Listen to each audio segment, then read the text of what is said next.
Hey guys, it's Alaina, and today I'm really excited to introduce to you my new Galaxy brushes for Procreate. And this video is going to be a little tour of the brush set and the swatches that come with it.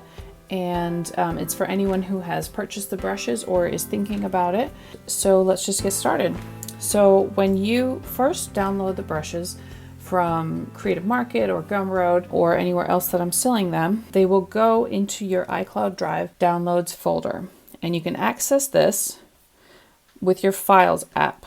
And the Files app comes with the iPad, and it's a white box with this blue icon of a file folder right on top of it. And I'm showing you this because sometimes there are other apps that might be on your iPad and you don't need any of those third-party apps anymore. So you go to your Files app, and when you're in your Files app, it usually goes to Recents, and that's not the one that you want. You can go to iCloud Drive, Downloads. And when you get in here, it might actually have a whole lot of files in it because maybe you've been downloading a lot of other files. So you may need to scroll down, or you can filter by date to get it at the top, the thing that you just downloaded. And this is the folder, Galaxy Brushes for Procreate.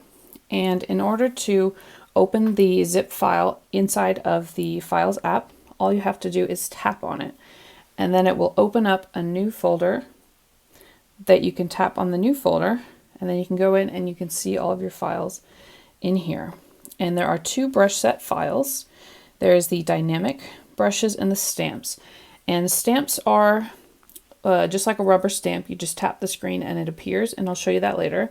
The dynamic brushes are the ones that you can have a lot more control with, and they're different every time they come out, just like using a paintbrush. And then the rest of these files have dot swatches on them, and these are swatch files. And so to load these files in Procreate, you need to tap each one individually. So this is the Galaxy Dynamic. I'm going to tap, and you might get a little importing sign. And then it doesn't really look like anything has happened, but when you go up here to the brush icon and then scroll down on the brush library, you'll see it at the very top. And this is the same with all brushes. And swatches actually go to the bottom when you load them. I'll show you that now. So opening up a swatches, you can actually see it at the bottom. Starburst, that's the one I just did. I'm not sure why it works like that, but that's just how it works. And if for some reason it's not working to tap a file and then open it like I'm showing you, there is another way.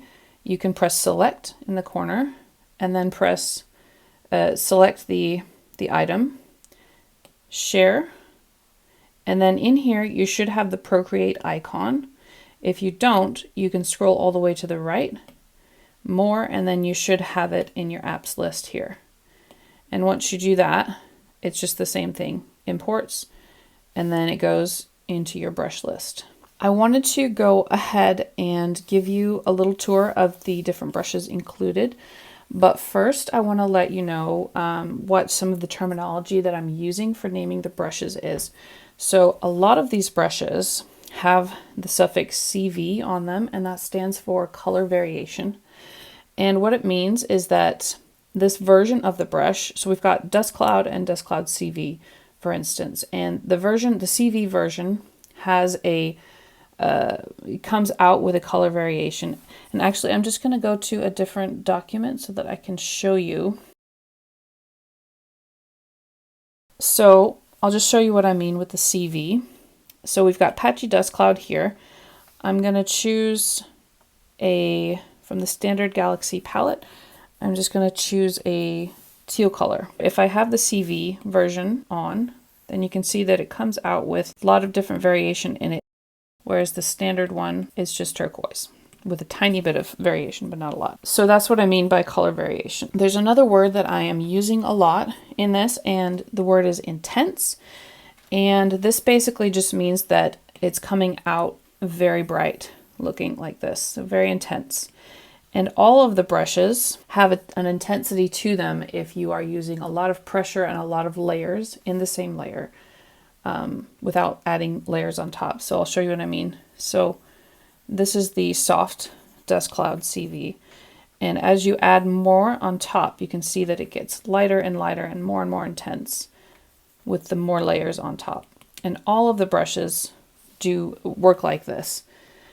I'll just show you with the patchy dust. So they all sort of build on top of each other and get lighter as they go. But the difference with these ones labeled intense is this, that they're really intense right off the bat. So I hope that makes sense. So just to show you, there's a couple different types of brushes in the dynamic brush set. I've already showed you the dust clouds quite a bit, but just to explain the thinking behind it, the dust clouds are really good for starting out your piece, giving it a bit of shape and structure. And you don't have to use them, but it's just a good way to sort of decide where your different, areas of color are going to be. With the dust cloud brushes, you do have a lot of control over how it's going to look. And there's not a whole lot of happy accidents there. You can have more control over the shape that you're coming out with. So if you want that, the dust clouds are a really good place to start. And moving on, so we've got a lot of different kinds of dust cloud here. And moving on from that, we've got the Wispy dust rings. So there's 3 different varieties of these, and I'll just show you what they do. It's kind of like an aurora borealis sort of look, and they also get more intense if you do them on top of each other, so you can have kind of an interesting sort of wispy look to your piece this way. And the 3 different varieties are just different. Like this one's more like planet rings, and then we've got the intense one, of course. So if you just want like a streak of light, something like that is good. So moving on, we've got the space brushes, and the space brushes and the Nebula brushes are fairly similar, but the difference is that the space brushes have more stars, whereas the Nebula brushes have more clouds. But all of them are pressure sensitive, and they can give you some very interesting happy accidents. So I'll just show you what I mean with the space brushes. I'm just going to pick a color. You can just get some different spacey looks from these. Most of them do not have the CV because I just felt like these brushes didn't really benefit from having color variation, and I didn't want to clog up your iPad with something I didn't feel was necessary. So it's only number 5 actually that has a color variation to it, because I thought that worked pretty well. But those are the space brushes. The Nebula brushes are very similar. I think all of them have a CV color variation version because they can look really interesting with a lot of different colors in them. And I have included both because I know that sometimes you'll want to have a lot of control over the colors and you'll want to be very precise about what you're doing. And then other times you're happy to have it be a lot of different colors. So it's really just depending on what you are kind of going for and what you're looking to do. So these ones are all just very similar. And I should mention that the base for a lot of the brushes, I've taken little bits and pieces from public domain NASA images, which are an amazing free resource if you want to go have a look. But I just want to go ahead and make sure I give credit for that because it's just a really awesome resource. Anyway, so with these brushes, with the Nebula brushes, they're all fairly unpredictable. They're all pressure sensitive. They all build on top of each other, more intensity as you go. And they also, there's something a bit special about Nebula number 3 that you can do. If you select that one and then make a layer on top of everything else and select black, you can have a kind of an interesting effect by going on top of what you've already drawn with this Nebula number 3 in black, not the CV version, because it adds these really interesting little you know, black areas. I can show you actually on the artwork that I had done previously. I've also done it here. It can just add some interesting, because you know nebulas just have these really interesting shapes in them, and it kind of makes it more 3D looking. So those are the Nebula brushes, and they all just have a different shape, a different flavor to them, so it's fun to just mix and match different Nebula brushes with each other. So after the Nebula brushes, I've got a brush in here called Selective Intensifier Blend Only. And this is sort of a special brush within the pack that is a blender brush. So if you are drawing over here, nothing happens. Oops. Gonna get on the right layer. Okay, so if you're drawing over here, nothing is happening. But what you can actually do is you can decide where in your piece you want it to be more intense, and you can have control over that with this brush. So let's say I want to shine a light on this edge right here. You can do that with this Selective Intensifier brush. And you can just kind of decide where you want the light to be reflecting and just add that. And you can do this with settings and filters as well, but I just wanted to have an easy way to just grab a brush and just start to edit this however you want. So if you kind of back it off a little bit, you can see that it's starting to take shape a little bit when I use this brush, this intensifier brush. And you can really make it sort of come alive and be looking just the way that you want it to look. You can have a lot more control. That is the Selective Intensifier. And beyond that, we've got the star brushes. And the reason that I've put them at the end is because I tend to add the stars at the end of the piece, because that's what really pulls it together. And you can see when you're done with a piece, you can kind of look around and say, okay, maybe I want a cluster over here, a little bit over here, and you can kind of see where it needs something like that. And so that's what the star brushes, that's why they're at the end. And these first three here are kind of the main star brushes, and a great color to use for the star brushes is in the standard Galaxy palette, this sort of yellowish orange right here.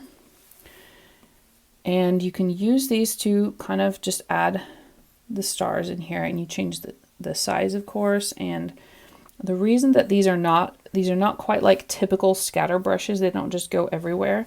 And I've done this on purpose because it's possible to make them really glow with the way that I've made them. You can see that it just looks really bright and shiny, kind of like these areas. So that's what these brushes here are for. Just adding your stars in. And if you see, if they start to look a bit white because you're adding them on the same layer, then you can add them on a new layer instead. After these first three kind of standard star brushes, we've got the shooting star, which is another special one. And this one is, wherever you start is the beginning of the shooting star, and then you just do a flick outward to make the trail like this.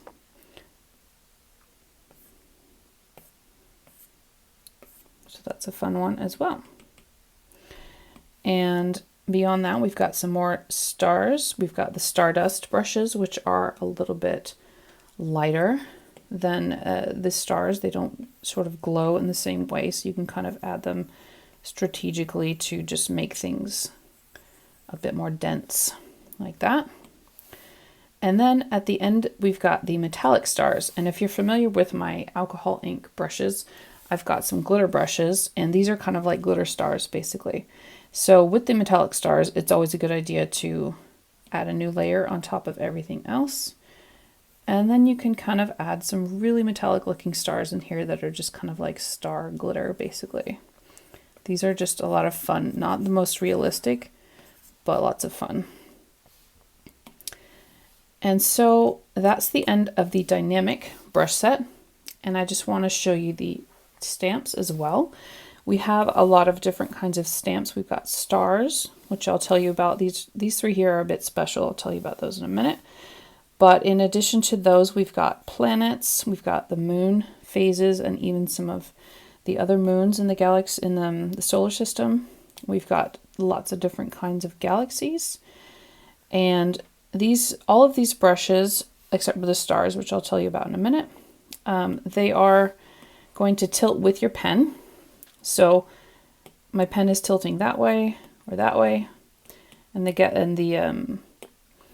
stamp comes out with the tilt, and they are also a bit more glowy than your standard stamps would be, and this is also on purpose, so they just have kind of a glow to them. And these are really good for an accent. I wouldn't use a whole lot of stamps on one piece. This piece here could maybe use a stamp here and there. So like for instance, I'm just going to go and grab my diffuse nebula in an orangey color and maybe just add it here as just a little accent that can kind of make the rest of the piece kind of come together. So that's what these other stamps here are for. And the stars are a bit special. They say pressure size on them because the pressure that you apply with the pen will determine the size. And also, instead of tilting with the brush, the stars, these single stars, they will tilt randomly so that you have a different, so you have a kind of a randomness to it. You can see I've used it here. And you know, the more your pressure, the bigger it is.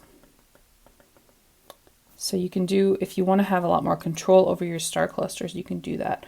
Or you can use one of the other star cluster stamps and just, you know, make a nice cluster in there.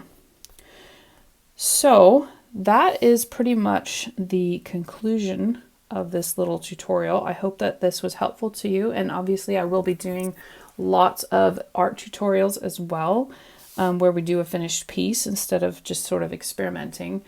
And I will go ahead and link to the playlist for that down below as well, so that you can keep an eye on that, as I will be uploading a lot more videos in the coming weeks.